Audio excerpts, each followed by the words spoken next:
오늘 본문은 마태복음입니다. 마태복음 18장 8절 9절 18장 8절과 9절 같이 한번 읽어보도록 하겠습니다. 함께 읽을게요. 시작. 만일 내 손이나 내 발이 너를 범죄하게 하거든 찍어 내버리라. 장애인이나 다리 저는 자로 영생에 들어가는 것이 두 손과 두 발을 가지고 영원한 불에 던져지는 것보다 나으니라. 만일 내 눈이 너를 범죄하게 하거든 빼어 내버리라. 한 눈으로 영생에 들어가는 것이 두 눈을 가지고 지옥불에 던져지는 것보다 나으니라. 아멘. 자, 이 말씀을 가지고서 우리 기독교 변증이라는 주제를 가지고 같이 함께 살펴보도록 하겠습니다. 기독교 변증의 특성상 이 말씀을 강의하거나 설명하는 것은 그리 중요하지는 않겠죠. 그 부분들을 강조하거나 그런 부분들에 좀 강조점을 두고 설명하지는 않겠습니다. 다만 우리가 읽었던 이 본문의 내용을 보면 예수님께서 명백하게 말씀하시는 것이 있어요. 지옥과 관련된 이야기입니다. 그래서 보면 이런 표현이 나오죠. 만일 내 눈이 너를 범죄하게 하거든 빼어내버리라. 한 눈으로 영생에 들어가는 것이 두 눈을 가지고 지옥불에 던져지는 것보다 나으니라. 이 명백하게 이 두 가지 길을 우리에게 보여주시잖아요. 한쪽 길은 뭡니까? 천국이라는 길이 있다. 그리고 다른 한쪽 길은 뭡니까? 영벌에 처지는 지옥이라는 장소가 있다. 형벌의 장소가 있다. 예수님께서 친히 하신 말씀입니다.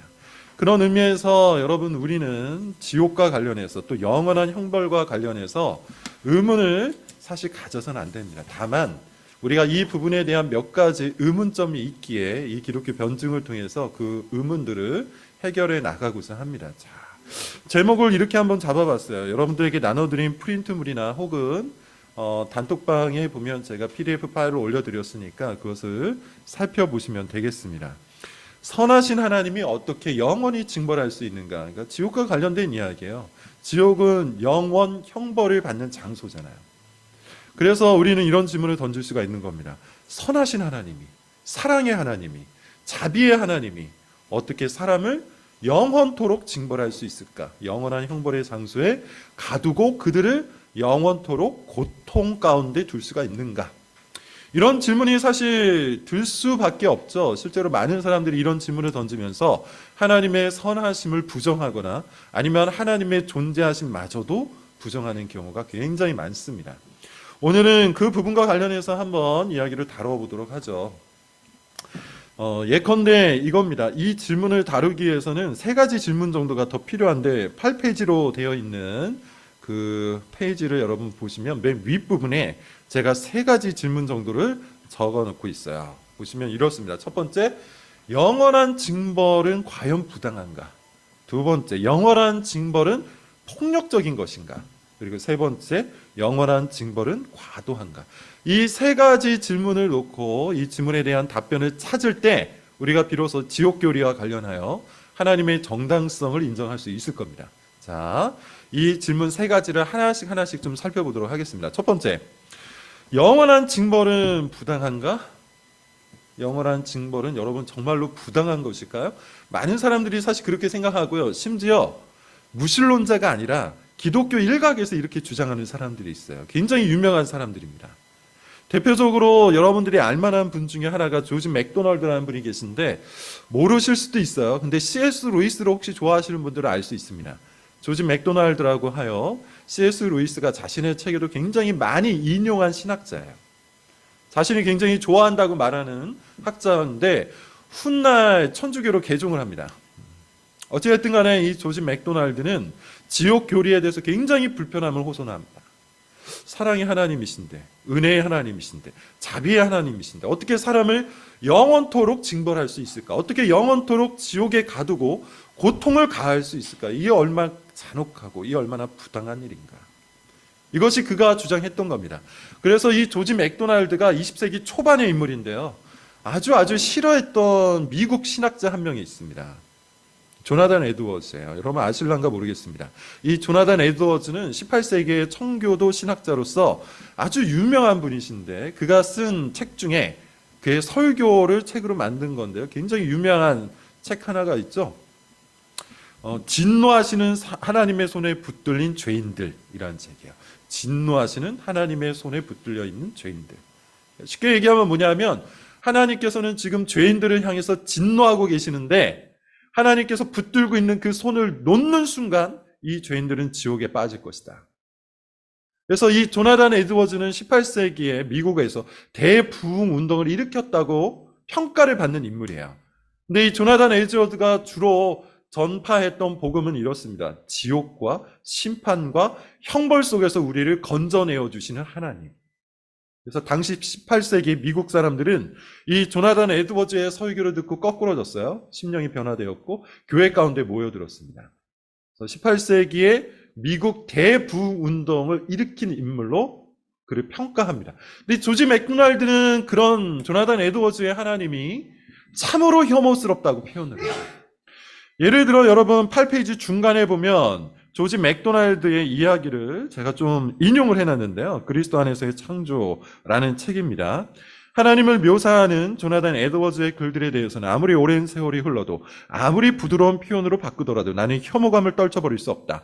요한에 의해 그 속에 어둠이 전혀 없으신 빛으로 묘사되신 분은 그런 하나님이 아니다.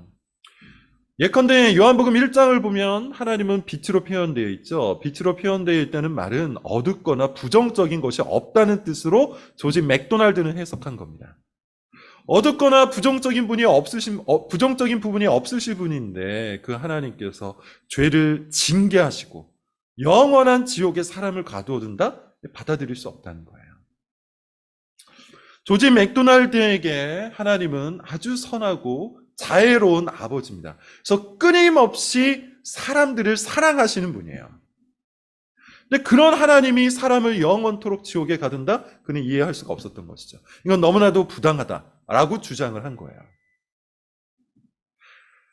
특히 이 조지 맥도날드는 하나님의 이 공의를, 하나님의 이 정의를 징벌과 관련하지 않고 오로지 회개로만 관련시킵니다. 그러니까 하나님께서 누군가를 징계하신다면, 하나님께서 누군가를 엄하게 다루신다면 그것은 회개를 목적으로 하는 것이지 결코 영원한 징벌을 목적으로 하는 것이 아니다.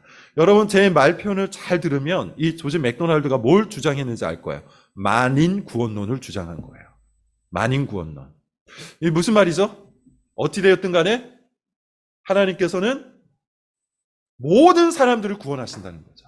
그래서 잠깐 사람들을 형벌에 처할 수도 있고 징계를 하실 수도 있고 징벌을 할 수도 있지만 그거는 일시적인 것이지 그들이 회개하고 돌아서기만 하면 모든 사람들을 다 구원하신다는 거예요. 그래서 조지 맥도날드라는 이 사람은요, 영원한 형벌, 영원한 징벌, 곧 지옥 교리를 거부합니다. 그러면서 천주교로 전향을 하죠. 왜냐하면 천주교에는 어떤 교리가 있어요? 연옥 교리가 있잖아요. 그가 주장했던 이 주장과 이 신학과 연옥 교리는 굉장히 맞닿아 있습니다. 연옥은 여러분 뭡니까? 연옥은 천국에 가기에는 애매한 사람들이 가는 곳이고 거기에서 정화되어서 다시 천국으로 갈 수 있는 기회를 갖게 되는 곳이에요. 그들은 이 조지 맥도날드는 그런 그들의 주장에 매우 공감을 했고요. 그래서 천주교로 전향을 하게 됩니다. 그에게 있어서 하나님의 공의, 하나님의 정의는 뭡니까? 사랑을 위한 장식품에 불과해요. 그렇잖아요. 그에게 하나님의 사랑은 절대적입니다. 그에게 하나님의 자비는 절대적이에요. 사랑과 자비로우신 그 하나님께서 사람을 영원한 징벌에 처한다는 개념은 그는 도저히 받아들일 수가 없었던 거예요. 그런데 성경을 읽어보면 또 어떤 이야기가 있어요. 하나님은 정의롭고 공의로우시고 심판하시는 재판장이라는 이미지가 있으니 그것은 그저 사랑을 위한 통과 의례에 불과하다. 하나님의 사랑을 위한 장식품으로서 주님의 공의를 다루기 때문에 그에게 있어서 영원한 징벌은 없습니다. 그는 영원한 징벌 곧 지옥 교리를 아주 부당하다고 봤고요. 이 조지 맥도날드가 20세기 초반의 신학자라면 20세기 후반을 지배했던 또 다른 신학자가 이 지옥 교리를 거부하는데요. 존 스토트라고 여러분 들어보셨을지 모르겠습니다. IBF라는 선교단체 그리고 IBP라는 출판사의 대표로서 굉장히 활발하게 활동을 했던 복음주의자예요. 물론 여러분, 제가 이 존 스튜어트가 이 부분을 부정했다고 해서 존 스튜어트의 모든 신학이 총체적인 문제가 있다, 뭐 이렇게 주장하지는 않습니다. 존 스튜어트의 몇 가지 책들은 저도 상당히 좋아하는 책들이에요. 그래서 이 존 스튜어트를 완전히 다 잘못된 신학자, 잘못된 목사로 인식할 필요는 없습니다. 그러나 적어도 그가 주장하는 이 부분, 지옥과 관련된 이 부분에 대해서는 우리가 거부할 필요가 있어요. 존 스토트 역시도 영원한 징벌, 지옥은 부당하다고 여겼습니다. 사랑의 하나님이 회개하지 않는 사람을 영원토록 고통 가운데 처하게 한다는 것을 굉장히 선하지 않은 행위, 도덕적이지 않은 행위로 여겼어요. 제가 8페이지 밑에 부분에 이렇게 인용을 했는데요. 여러분 찾아서 한번 보세요. 따옴표로 해놨습니다.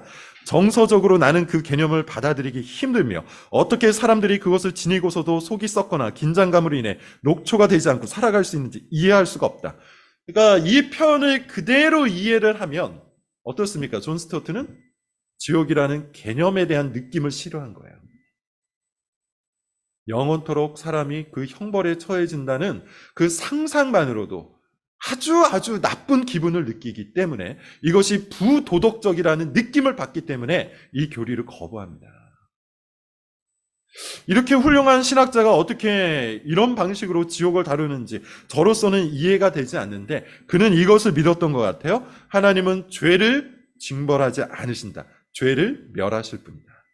그래서 그는 소위 말해서 영혼 멸절설, 영혼 소멸설을 주장하는데요. 영혼 멸절설, 영혼 소멸설은 뭐냐면, 우리는 이거 전통적인 우리 교인들은 이걸 믿잖아요. 죄인들은 지옥에 들어간다. 그런데 존 스토트는 뭘 주장하냐면 죄인들은 영원히 소멸된다. 이걸 주장하는 거예요. 그러니 어떻습니까? 이 존 스토트에 의하면 사람은 영원토록 고통을 당하지 않고 그냥 사라지는 것일 뿐이에요. 나름대로 합리적이라고 생각이 듭니까? 그는 이것이 합리적이고 이것이 합당하고 이것이 정당하다고 믿었던 거예요. 그의 견해에 많은 사람들이 귀를 기울이고 그것이 맞다고 생각을 하는데, 근데 여러분 한번 생각해 보세요. 만약에 그냥 그렇게 소멸되어 버리는 인생이라면 우리가 굳이 예수님 믿을 필요 있어요? 우리가 굳이 죄로부터 구원을 받기 위해서 예수님 믿을 필요가 있습니까? 이 땅에서 내 멋대로 막 살아도 결국 나는 그냥 사라질 뿐이에요. 제법 수지 맞는 행위 아닙니까? 그렇잖아요. 내가 예수님을 믿지 않고 내 본능이 시키는 대로, 내 욕구대로, 내 정욕대로 마음껏 살아도 내가 지옥에 들어가서 형벌을 받거나 하지 않아요. 그냥 죽고 난 다음에 내 영혼도 소멸될 뿐입니다. 뭐 해볼만 하잖아요. 굳이 하나님을 믿을 필요 없잖아요. 굳이 예수님을 위해 헌신할 필요 없죠. 형벌이 없는 정의는 공허할 뿐이에요. 형벌이 없는 정의는 사실은 정의가 아닌 것이죠. 근데 존 스토트는 그걸 주장한 겁니다. 자, 조지 맥도날드나 존 스토트의 주장에는 사실 이 이야기가 전제되어 있는 건데, 영원한 징벌은 부당하다. 이게 전제되어 있는 거예요. 근데 여러분, 영원한 징벌이 부당하다라는 말은 반대로 이런 개념을 우리가 추출할 수 있는데, 용서는 정당하다라는 개념이 될 수밖에 없죠. 자, 이게 무슨 소리인지 여러분 한번 잘 생각해 보세요. 지금 조지 맥도날드, 그 다음에 존 스토트, 그리고 여러분들 중 또 어떤 사람들은 그런 생각할 수도 있어요. 아무리 죄를 지었다고 해서 어떻게 영원한 징벌, 영원한 지옥 속에 사람을 두고 고통을 가할 수 있단 말인가? 이건 부당하다. 이렇게 주장을 하는데, 이 말을 반대로 풀어보면 사람들은 다 용서를 받는 것이 정당하다는 뜻이잖아요. 근데 여러분, 용서가 정당합니까? 정말 징벌이 부당하고 용서가 정당합니까? 그 반대 아닌가요? 예컨대 최근에 사법 체계에 대한 논쟁들이 많이 있어요. 형량과 관련된 논쟁들이 많이 있습니다. 제가 이번 주에 읽었던 어떤 뉴스에 보니까 성폭행범이었나? 그랬는데 이 성폭행범이 아주 가혹하게 잔인하게 여성을 성폭행했어요. 그리고 그 피해자 같은 경우는 용서해 줄 마음이 전혀 없었습니다. 근데 공탁금이라는 제도가 있더군요. 공탁금은 가해자가 피해자한테 주는 게 아니고 법원에다가 맡기는 거예요. 그러면 법원은 그것을 가지고 피해자를 구제해주고 도와주는 겁니다.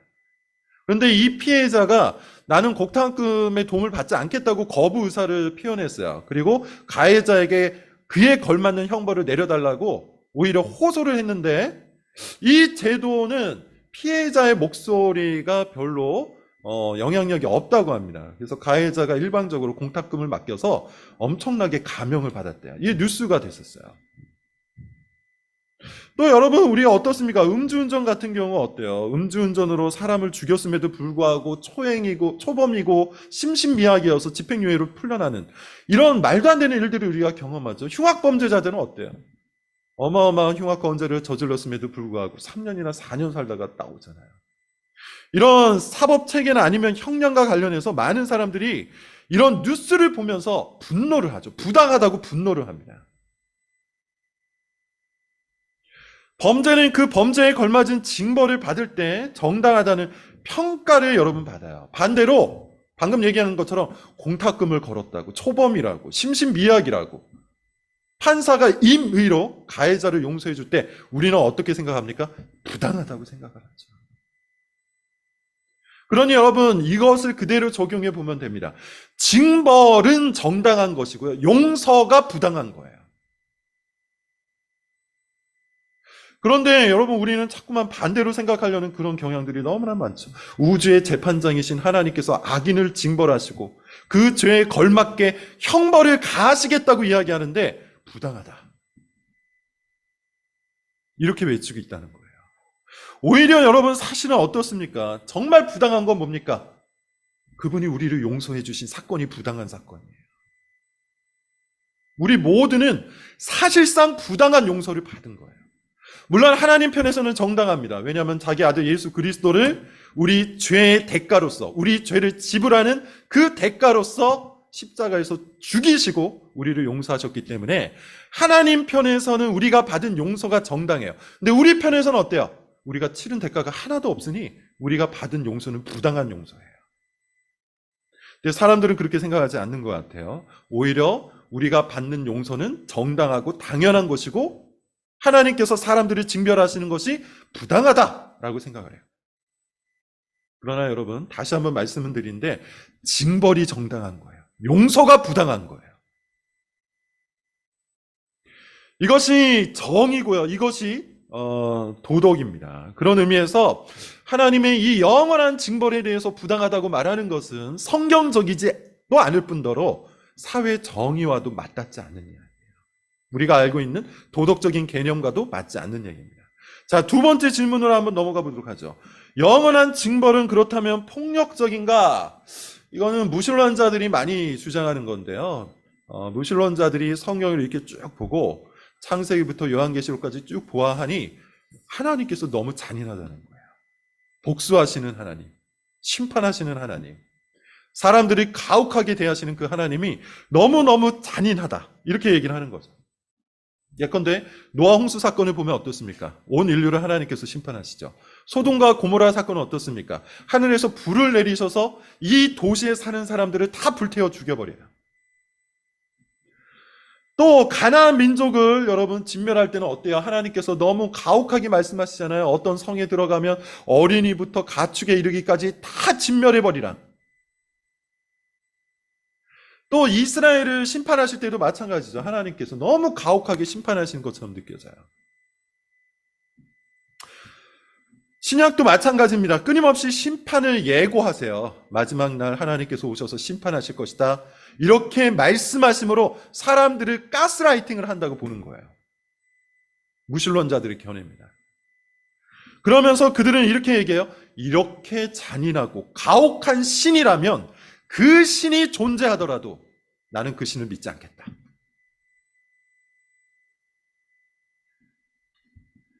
이 잔인하고 가혹한 신을 믿는 자들로 인해서 이 세상이 더 폭력적으로 변하기 때문이다 라고 인본주의자들이 이야기를 해요. 버트란트 러셀이나 크리스토퍼 히친스 같은 무신론자들, 여러분들이 알만한 사람들, 리처드 노킨스 같은 경우가 이런 기독교의 신이 너무 잔인하고 그로 말미암아 이 세상이 피로 물들었다고 주장하면서 무신론을 주장하고 있습니다. 근데 여러분, 정말 하나님께서 이렇게 잔인하고 가혹한 신일까요? 징벌하시는 하나님은 폭력적인 하나님일까요? 그런데 여러분, 이 부분에 대해서 미로슬라프 볼프라는 분이 계시는데 이분의 말을 인용해서 팀 켈러가 이런 말을 한 적이 있습니다. 9페이지 맨 밑에 부분인데 제가 한번 읽어볼 테니 들어보세요. 하나님께서 살아계셔서 언젠가는 만사를 바로 세우리라는 확신이 없으면 칼을 집어들고 끝없는 복수의 소용돌이 속으로 빨려들 수밖에 없다. 그릇된 일들을 모두 바로잡고 온갖 빚을 깨끗하게 청산해줄 하나님의 존재를 굳게 믿을 때에만 자제력을 가질 수 있다. 자, 이게 무슨 말입니까? 최후 심판이 없으면, 마지막 날 하나님께서 우리의 억울함을 대신해서 복수해 주시는 일이 없으면, 마지막 날에 하나님께서 악인들을 영원토록 징벌하시는 그 선언이 없으면 사실은 우리가 이 땅에서 참을 이유가 없다는 거예요. 예컨대 여러분 이런 겁니다. 누군가가 나에게 피해를 끼쳤어요. 누군가가 나를 상처를 줬어요. 누군가가 나에게 어떤 손해를 끼쳤어요. 그러면 우리는 어떻게 할 수 있습니까? 즉각적으로 그에 대한 복수와 보복을 할 수 있죠. 그러나 성경은 우리에게 어떻게 얘기해요? 주님께 맡기라고 해요. 주님께 맡기라고 얘기해요. 여러분, 다윗과 사울의 이야기를 통해서 한번 생각해 보세요. 다윗이 사울에 의해서 쫓겨다니죠. 억울하게 쫓겨다녀요. 그 마음속에 원망이 얼마나 크겠습니까? 직접 자기 손으로 복수하고 싶은 마음이 얼마나 크겠어요. 그러나 다윗은 어땠죠? 끝까지 참아 인내해요. 그리고 모든 복수를 하나님께 맡깁니다. 심지어 2번이나 이 사울이라는 사람을 죽일 수 있는 기회가 있었음에도 불구하고 그 기회를 포기하고 하나님께 복수를 맡깁니다. 따라서 여러분, 최후 심판, 영원한 징벌을 약속하시는 하나님이 계시기 때문에 오히려 우리는 이 땅에서 비폭력적인 선택을 할 수 있는 거예요. 무신론자의 생각과 정반대라는 것이죠. 그리고 우리 하나님께서 정말 잔인하고 가혹한 하나님이실까요? 그럼 한번 생각을 해보세요. 노아 홍수 심판부터 한번 생각해 보시죠. 노아 홍수 심판을 하나님께서 즉각적으로 행하신 심판이십니까? 아니면 참고 기다리다가 행하신 심판이십니까? 몇백 년 동안 참으셨어요. 그리고 노아에게 말씀하시고 난 후 120년 후에 홍수를 내려보내셨어요. 사람들에게 돌이켜서 회개할 수많은 기회를 주신 후에 심판을 하셨어요. 소돔과 고모라는 어떻습니까? 아브라함과의 대화를 통해서 보면 하나님께서는 그 도성에 5명의 의인만 있어도 심판하지 않겠다고 하셨어요. 가나안 진멸 사건 여러분 한번 생각해 보세요. 하나님은 아브라함과 약속을 하시는데 내가 430년 뒤에 이 가나안 땅을 너희 자손에게 주겠다. 그러면서 뭐라고 말씀하시냐면 이 아모리 족속의 죄악이 아직 차지 않았다고 해요. 그 말은 뭡니까? 하나님께서 가나안을 진멸하시기까지 430년을 참으셨다는 얘기예요. 이스라엘을 심판하실 때도 여러분 생각해 보십시오. 이스라엘을 심판하실 때 하나님께서 선지자를 계속해서 보내셨어요. 돌이켜 나에게 다시 오라고 수많은 선지자를 보내셨어요. 그리고 중간중간에 이방 국가를 일으켜서 그들을 징계하셨어요. 돌아오기를 바라신 거죠. 그 기간이 몇백 년이에요. 몇백 년 동안 하나님께서 참고 참으시다가 심판을 하신 겁니다. 하나님께서는 심판을 즐기시는 분이 아니에요. 하나님께서는 징계를 좋아하시는 분이 아니에요. 징벌을 기뻐하시는 분이 아닙니다. 하나님은 인내하고 기다리시고 돌이켜서 찾아오기를 끝까지 말씀하시는 분이에요. 여러분, 지금도 사실 마찬가지인데요. 하나님께서는 요한의 계시록, 요한이 기록한 계시록을 통해서 최후 심판을 말씀을 하셨죠. 근데 그때로부터 지금까지 몇 년이 지났습니까? 2000년이 지났어요. 이 말은 뭡니까? 하나님께서 2000년 동안 지금 참고 계신 거예요. 2000년 동안 계속해서 사람들이 하나님께로 다시 돌아올 수 있도록 참고 참으시는 겁니다. 심판을 지연하고 계신 겁니다. 이런 하나님에 대해서 우리가 잔인하고 가혹하고 심판을 즐기시는 하나님이라고 할 수 있을까요? 요한계시록을 여러분 보시면 알겠지만 나중에 공부할 기회가 있을 겁니다. 요한계시록에 보면 여러분들이 읽을 때 이게 무슨 말인가 헷갈리는 많은 것들이 있어요. 예를 들어서 7인, 7 나팔, 7 대접 이런 게 있는데 인이 하나씩 떼어질 때마다, 대접이 하나씩 쏟아질 때마다, 나팔이 하나씩 불려질 때마다 많은 일들이 벌어집니다. 이건 뭘 얘기하냐면 하나님께서 이 세상을 심판하시겠다는 일종의 전조 현상들을 설명하고 있는 거예요. 첫 번째 인이 벌어질 때, 첫 번째 인이 떨어질 때 하나님께서 이런 일을 일으키시겠다. 다섯 번째 대접이 쏟아질 때 하나님께서 이런 일을 일으키시겠다. 이렇게 말씀하심으로 인해서 이 2000년 역사 동안에 일어나는 수많은 사건들을 이야기하는데 그 모든 사건들이 하나님의 심판을 예언하는 전조현상이라는 겁니다. 예컨대 여러분, 전쟁, 기근, 자연재해, 이 모든 것들이 뭡니까? 하나님의 심판을 예고하는 거예요. 그리고 그것을 통해서 우리에게 무엇을 요구하는 겁니까? 회개하고 돌이켜 오라는 겁니다. 그래서 하나님께서는 이런 전조 현상들을 통해서 우리가 하나님께로 돌아오도록 계속해서 기다리고 계신 거예요. 이런 하나님을 어찌 우리가 잔인하고 가혹하다고 말할 수 있겠습니까? 오히려 여러분, 우리는 그런 하나님의 예고를 통해서 하나님께로 돌이킴을 받게 되어 있습니다. 그렇게 하나님은 사람들을 역사해 가세요. 자, 특별히 앞서 얘기했던 것처럼 복수하시는 하나님, 심판하시는 하나님, 최후 심판을 약속하신 하나님으로 인해서 우리가 모든 사적 복수와 심판을 연기할 수 있는데, 시편에 보면 이런 표현이 있습니다. 10페이지 중간을 한번 보세요. 시편 94편 1절. 주님은 복수하시는 하나님이십니다. 복수하시는 하나님, 빛으로 나타나십시오. 그러니까 하나님은 복수하시는 하나님이기 때문에 나는 나의 복수를 주님께 맡기는 거예요. 그러므로 여러분, 복수하시는 하나님은 오히려 폭력을 막으시는 하나님이 되는 겁니다. 그런 의미에서 영원한 징벌 교리는 폭력적이라기보다 오히려 비폭력을 생산하는 하나님의 성품이에요. 자, 세 번째로 갈게요. 그럼에도 불구하고 사람들은 계속해서 이렇게 얘기할 수 있어요. 영원한 징벌, 그래도 너무 과도하다. 어떻게 영원히 사람들을 징벌할 수 있을까? 100년이면 모를까? 200년이면 모를까? 예를 들어서 500년이면 모를까? 1000년이라도 좋다. 제한이 있어야 되는 거 아니냐? 한계가 있어야 되는 거 아닌가? 어떻게 영원토록 사람을 지옥에 가두어 둘 수 있을까? 이것은 너무 과도한 처사 아닌가? 과연 하나님을 선하신 하나님이라 할 수 있겠는가? 이렇게 주장하는 사람들이 계속 있는데요. 여러분, 이것과 관련된 유명한 비유가 있습니다. 11페이지예요. 예컨대 이런 겁니다. 이 비유는 지옥 논쟁이라는 책에서 제가 인용해서 가지고 온 건데, 뭐 이런 거예요. 어떤 사람이 지나가다 보니까 한 사람이 메뚜기의 다리를 뜯고 있어요. 그걸 보면 여러분, 우리가 어떤 생각을 가질까요? 메뚜기의 다리를 뜯고 있는 사람을 보면서 저 사람 뭐 하고 있는 거지? 이상한 사람이네? 하고 아마 지나갈 겁니다. 그런데 만약에 이 사람이 메뚜기가 아니라 여기에서 뭐라고 하고 있죠? 메뚜기 대신에 개구리 다리를 뜯고 있다면 이제는 어떤 생각을 갖고 있을까? 저 사람 참 잔인한 사람이다 라고 생각하면서 눈살을 찌푸리고 가겠죠. 근데 경찰한테 알려야 되나? 약간 우리는 그 부분에 있어서는 신중할 거예요. 근데 그 사람이 이번에는 개구리가 아니라 강아지 다리를 뜯고 있다면 어떨까요? 당장에 전화를 해서 경찰한테 신고를 하겠죠.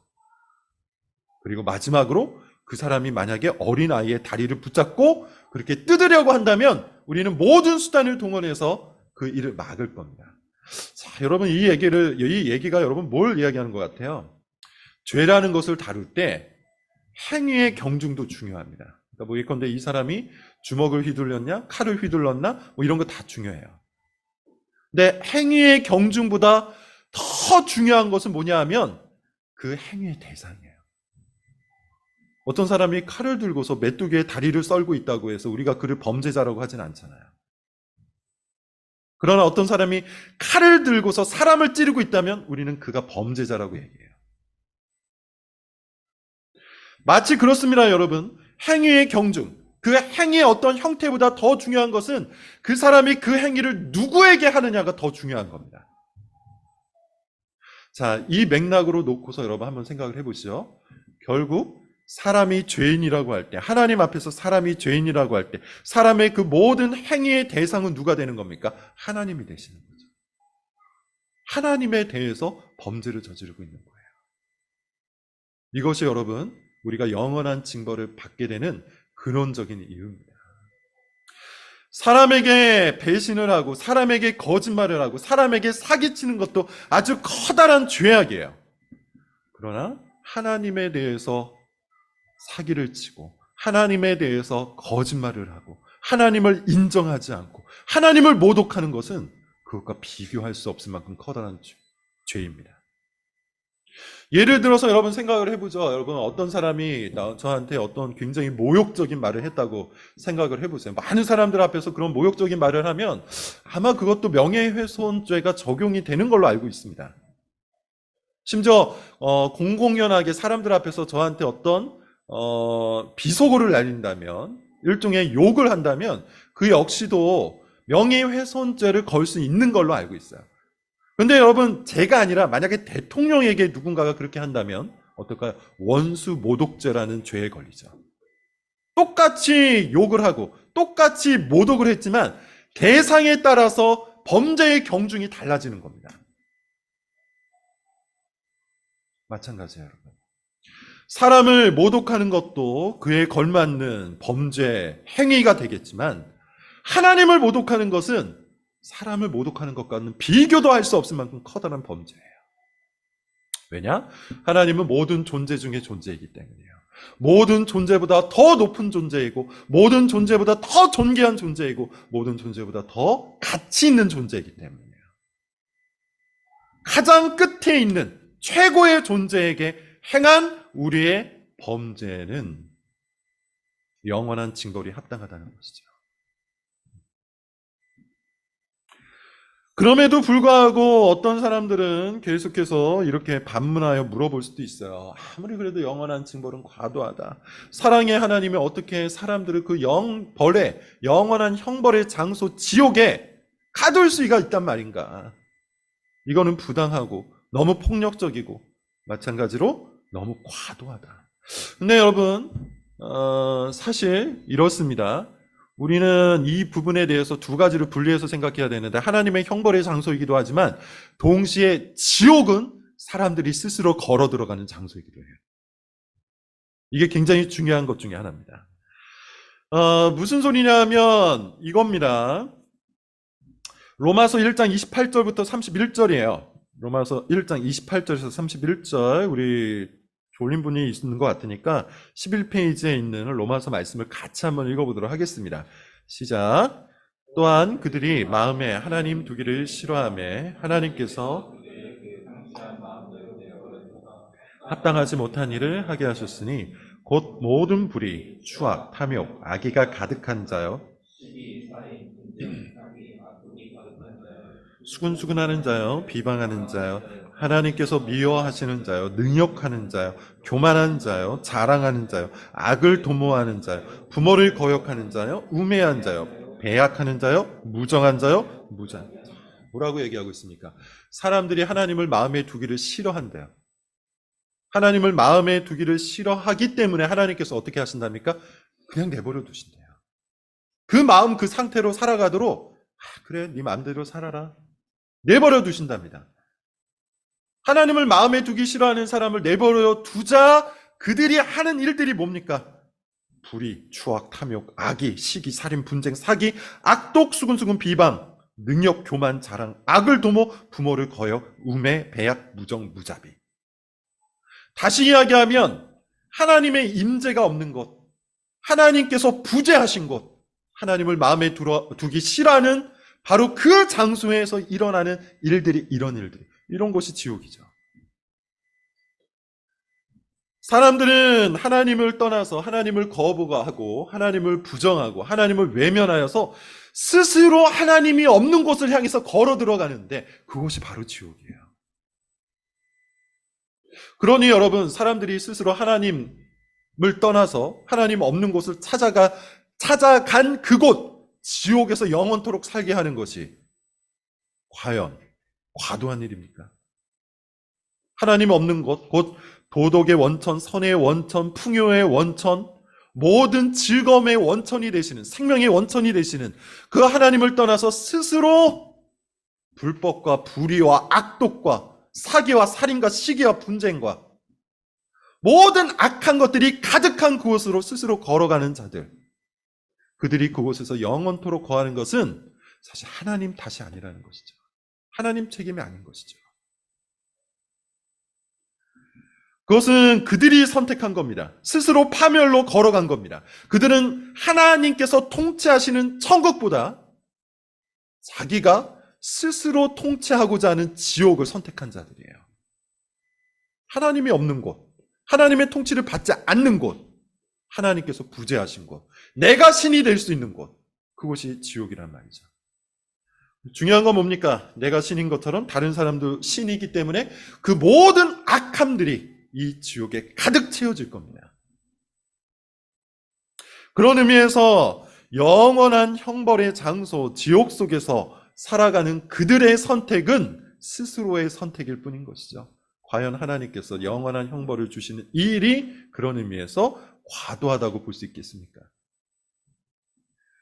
아우구스티누스의 말로 한번 마무리를 지어보도록 하겠습니다. 아우구스티누스가 이렇게 얘기해요. 사랑의 하나님이 어떻게 사람들을 지옥에 보낼 수 있는가? 이분은 3세기, 4세기, 그러니까 굉장히 옛날 신학자인데 그때 이미 이런 질문들이 있었던 것 같아요. 사랑의 하나님이 어떻게 사람들을 지옥에 보낼 수 있는가?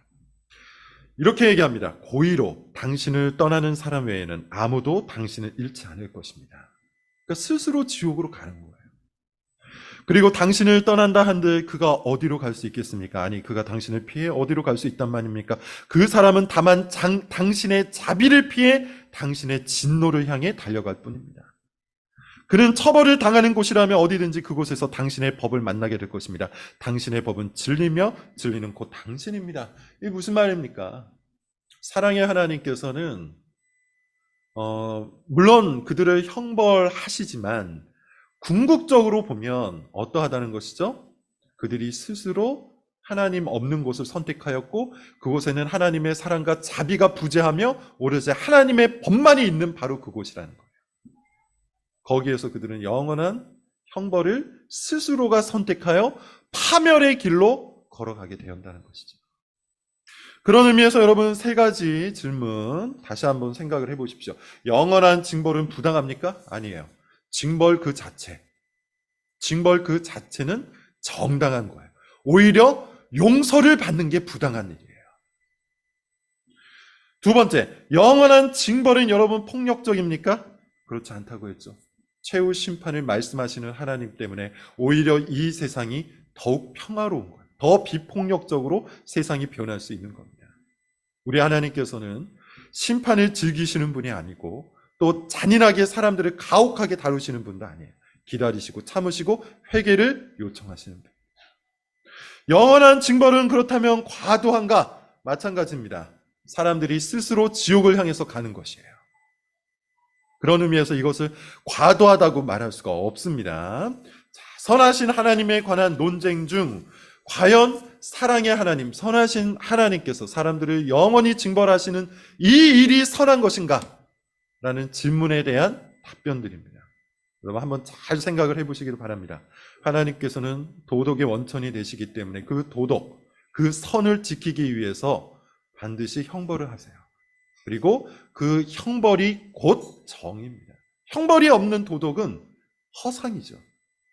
형벌이 없는 법은 가짜죠. 아무 의미가 없어요. 하나님께서는 자신의 공의와 정의를 지키시기 위해서 반드시 형벌을 하시는 분입니다.